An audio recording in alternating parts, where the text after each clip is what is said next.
হে everyone, good morning. সবাই কেমন আছো? আশা করছি সবাই খুব ভালো আছো, আর আমরাও ভালো আছি মোটামুটি। কেননা এত গরম পড়েছে যে গরমে আর ভালো থাকা যাচ্ছে না। সারাদিন তো কাজে 9টা থেকে 6টা চলে যায়, তো বাইরে তো মানে ঘরের গরমটা কীরকম সকালবেলা যাওয়ার সময় বুঝতে পারি, ঘরে তো থাকা যায় না, গরমটা পড়েছে যেরকম। শিলিগুড়িতে এখন টানা গরম পড়ছে, না বৃষ্টি হয় না কিছু, হাওয়া হলেও ঘরের মধ্যে তো বোঝা যায় না যে হাওয়া হচ্ছে, বাইরের ওদেরটা যা একটু ঠান্ডা থাকে। তো যাই হোক, আমার সকালবেলার কি আজকের রুটিনটা আমি তোমাদের সাথে শেয়ার করছি। সকালে ঘুম থেকে উঠেছি, আজকে কোথায় ভেবেছিলাম তাড়াতাড়ি উঠবো, সেই জায়গায় লেট হয়ে গেছে।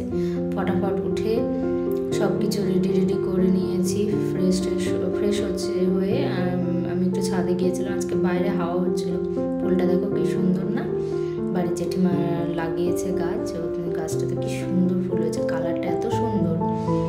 তো ফ্রেশ হয়ে ব্রাশ করতে করতে একটু ছাদে গিয়েছিলাম, আমগুলো বাড়ির জেঠিমাদের গাছে। ছাদে গিয়ে যে একটু দেখছিলাম, আর হাওয়া হচ্ছিল, খুব সুন্দর ওয়েদারটাতে ছিল, তো সেটাই দেখছিলাম আর কি। এত গরম পড়েছে না, কি বলবো। সকালবেলা উঠে আমার প্রতিদিন এরকমই কাজ থাকে, যে সকালে উঠে সব কাজ টাজ করে ঘরটর ঝাড়ু দিয়ে তারপরে হচ্ছে একটু হয় বাইরে যাই, দেখি ওয়েদার গরম কীরকম পড়েছে। ঘরেই তো বোঝা যায়, তা বাড়ির ওয়েদারটা একটু দেখি, তারপরে রান্না টান্না করে ফ্রেশ হয়ে তারপরে আবার চলে যাই আমি কাজে। আজকে শিলিগুড়িতে দেখাচ্ছে 33 ডিগ্রি গরম। তো তারপরে আমি নিচে এসে সব রেডি করে নিয়েছি, আজকে মাশরুম রান্না করছি।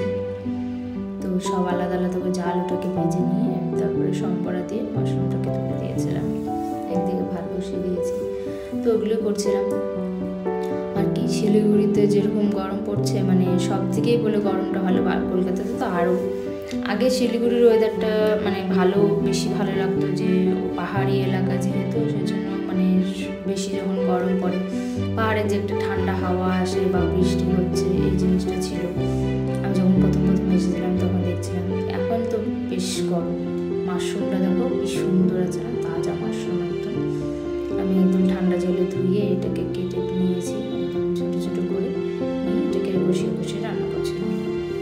তো যাই হোক, কিছুদিন আগে ভর্তিতে আমরা বালুঘাটে গিয়েছিলাম। তো কিছুদিন এত ব্যস্ত ছিলাম যে কিছু ভিডিও বানালেও কোনো ভিডিও সেটা পোস্ট করা হচ্ছিল না। তো বালুঘাটে গিয়েছিলাম ভোটের সময়, বেশি না, 1-2 দিনই ছিলাম, তারপর আবার চলে এসেছি। আমার হাজব্যান্ডের ছুটি ছিল না জন্য।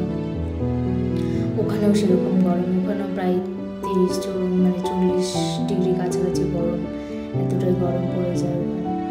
হয়ে গেছে আমার মাশরুমটা কষিয়ে রান্না করছি, এটাতে জল দিয়ে যে একটু ঝোল রেখেছি, দুপুরে খাবো ভাত দিয়ে, তারপরে হচ্ছে রুটি দিয়ে। আমি এই যে আমার লাঞ্চ আর ব্রেকফাস্ট প্যাক করে নিয়েছি। সকালে এত তাড়াহুড়ো থাকে যে খেয়ে যেতে পারি না। তো এখানে আমি স্নান টান করে রেডি হয়ে গেছি। গরমের মধ্যে যে মানে সুতির জামা কাপড়ই মানে বেশি ভালো লাগে, পরে আরাম মনে হয়। সারাদিন তো গরমটা আমি অত বুঝি না, যেহেতু মানে ভেতরে থাকে, ফ্যান এসি থাকে। কিন্তু যখন গরম বাইরে বের হই সন্ধ্যাবেলা, ঘরে আসার পর মানে ঘরটা আমার আগুন হয়ে আছে। দোতলার রুমে থাকি, সারাদিন রৌদ্র পড়ে, এত যে ঘর গরম হয়ে থাকে। সারা রাত জানালা খুলে রাখলেও মনে হবে যে গরম যাচ্ছে না, যদিও সারা রাত জানালা খুলে রাখি না। তারপরে তো আমি সকালবেলা উঠে মানে সব করে নিয়েছি, নিয়ে সব আমার লাঞ্চ টাঞ্চ প্যাক করে নিয়ে চলে এসেছি আমি কাজে। তো আজকের দিনটা এরকমই, সকালের ব্যস্ততম সকাল। আজকে হচ্ছে বুধবার। তো সকালবেলা যতটা পারি ফটাফট করে আসার জন্য সব কিছু করে তারপরে তো আবার বাড়িতে গিয়ে করতে হয়। ওকে, চলো, বাই, টাটা।